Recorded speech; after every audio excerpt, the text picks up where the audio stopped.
Decíamos nosotros la semana anterior, cuando compadecieron acá autoridades de otro ministerio, que era común mostrar de parte de las autoridades una parte de la realidad, aquella que le es más conveniente. Hoy podríamos reiterar las mismas expresiones aquí. Pero también creemos conveniente resaltar la importancia de estas instancias.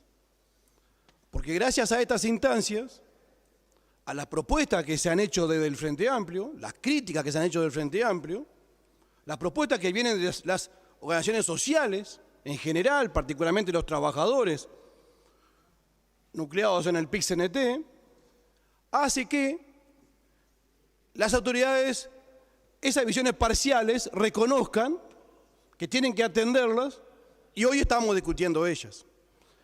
En exposiciones anteriores del Ministerio de Economía o del propio presidente, al cumplir 2 años de gobierno, se hablaba del crecimiento de la economía, se hablaba del abatimiento del déficit fiscal, pero no se hablaba de la pérdida salarial, de la pérdida de jubilaciones, de la carestía, pero quiso la vida que hoy estemos acá hablando de eso.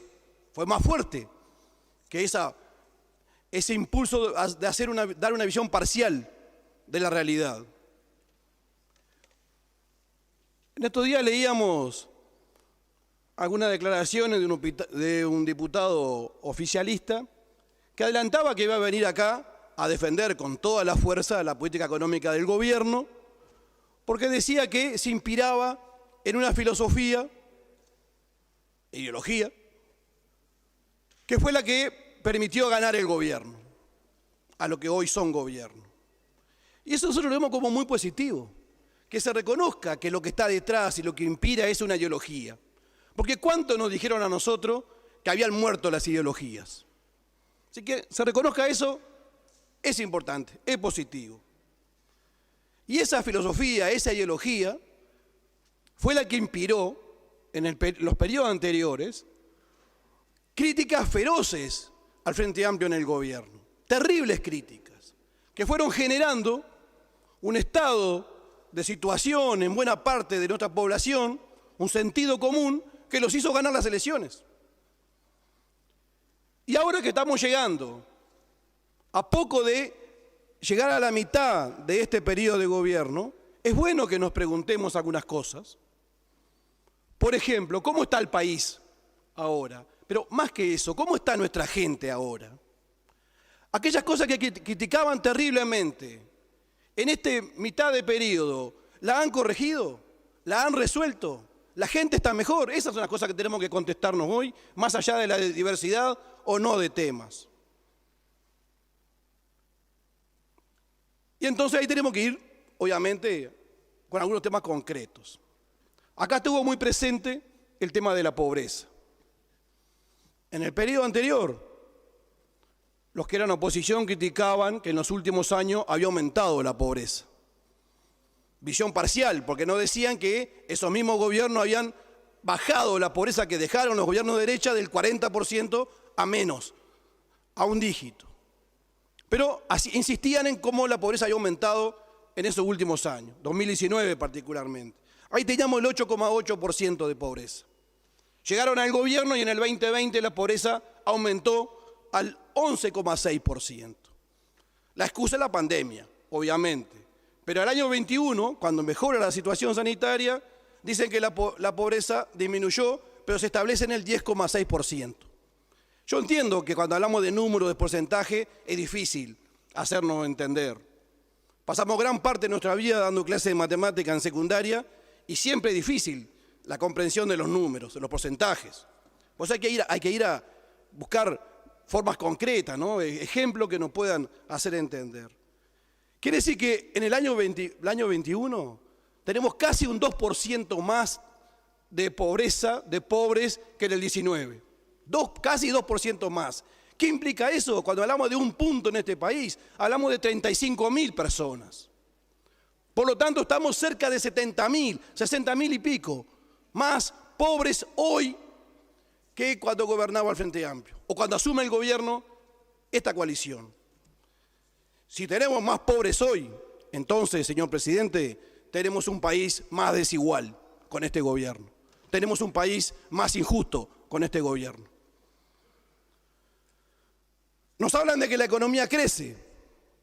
Después de la caída abrupta del 2020, todos esperábamos que creciera el famoso efecto rebote. Había otra posibilidad. Crece la economía, pero no para todos igual. No es homogénea. Y ahí está la cosa. No es un crecimiento parejo. Alguien hablaba ahí del viento de cola. Cuando gobernaba el Frente Amplio, nos hablaban del viento de cola. Con mucha certeza, varios compañeros diputados de nuestra fuerza política, el propio presidente de nuestra fuerza política, habla que si aquello era viento de cola, hoy hay un huracán de cola. Por ejemplo, si miramos del 1 de mayo del 2020, del 2021, al 30 de abril de este año 22. Récord de crecimiento de la exportación. Si consideramos la zona franca, más de 12.500 millones de dólares de exportación. Récord. En el año del 17 al 19 el promedio era 9.000. Así que aumentó muchísimo la exportación. Sin embargo, los salarios decrecieron, bajaron. Los trabajadores perdieron salario, los jubilados perdieron capacidad de compra.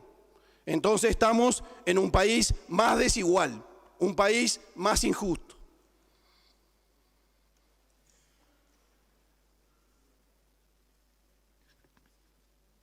Nos hablan del trabajo, que aumentó. Y a algunos no les gusta la comparación allí entre los 48.000 trabajos nuevos del 21 con los 15.000 jornales solidarios.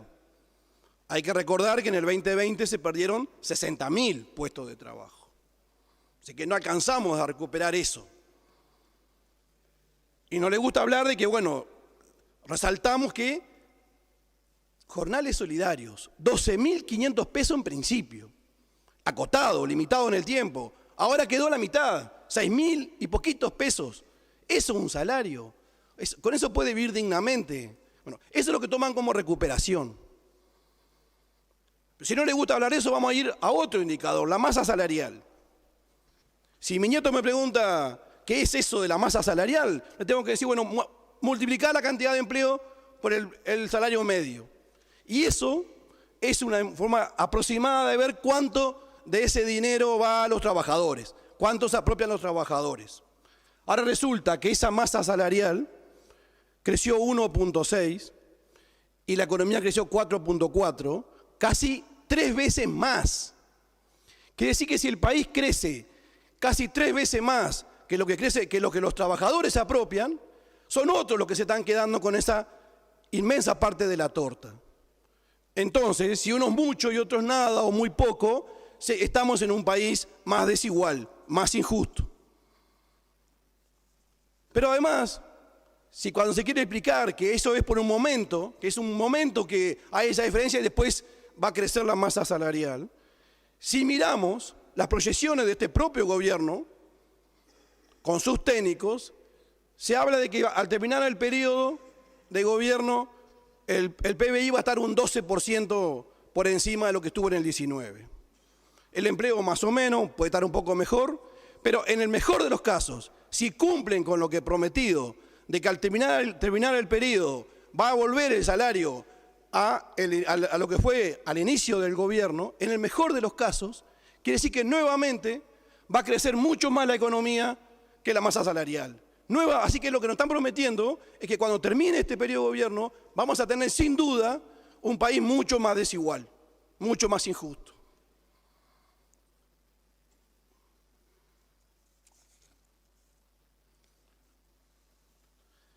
Nos hablan de los ahorros o, en forma más técnica, del abatimiento del déficit fiscal.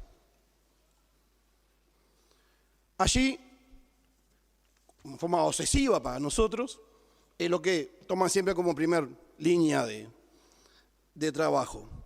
Se habla de un abatimiento del 1.2 del déficit fiscal. Ahora, pasa que, ¿en qué abatieron? Porque nos hablaban de que iban a terminar con el despilfarro, que iban a ahorrar eliminando el despilfarro. De cada 3 pesos que se ahorraron, 2 pesos fueron en rebaja de salario, en rebaja de jubilaciones y en rebaja de inversiones públicas. Y ahí, señor presidente, las inversiones públicas que rebajaron, se destaca, lamentablemente, 2 aspectos tan sensibles como la vivienda y como la educación. Ahora nos prometen que la vivienda van a tener las soluciones mágicas para adelante. Hasta ahora, mitad del periodo, rebaja. Menos inversión en vivienda, menos inversión en educación. O sea, un país más desigual, más injusto. Hablan que lo hicieron todo sin aumentar impuestos. Eso no es del todo cierto. Todos sabemos que no es así. Hay impuestos encubiertos.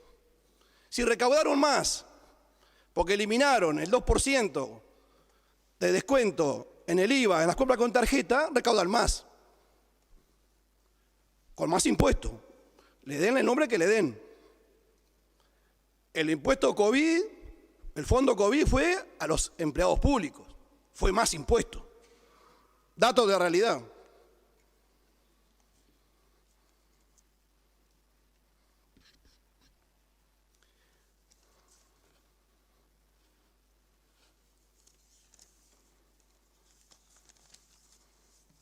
En estos 2 años, señor presidente, la nafta aumentó un 42%, aquella que iba a bajar. El gasoil un 46%, el supergas un 35%. Y el índice medio de salario, 13%.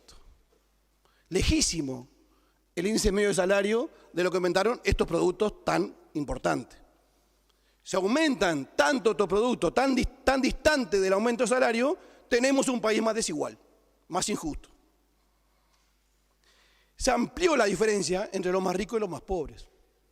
Si tomamos el decil, el 10% más rico y el 10% más pobre, se aumentó la brecha.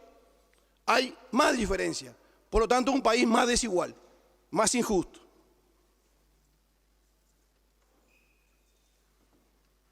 Nos queda poco tiempo. Vamos a ir a las propuestas.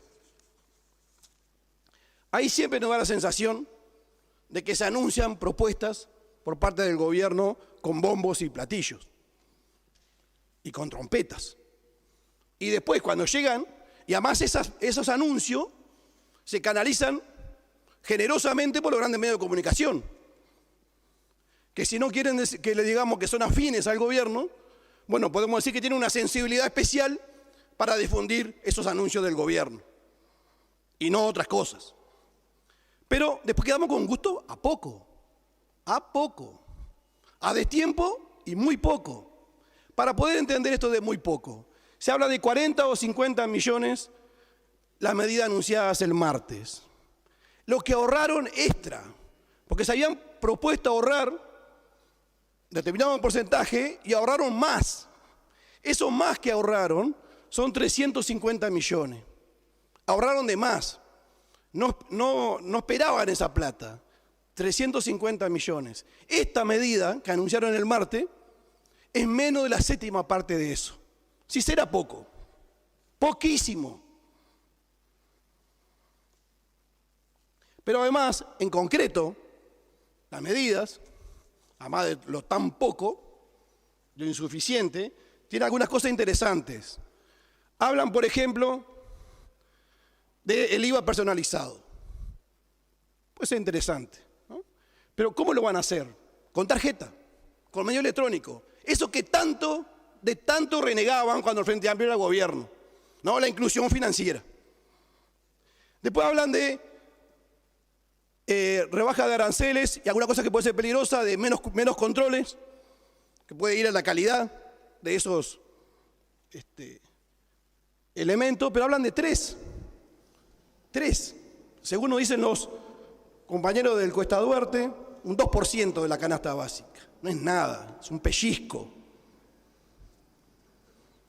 Por lo tanto, señor presidente, terminamos acentuando lo que hemos repetido. Con este gobierno de coalición tenemos un país más desigual, más injusto. Gracias,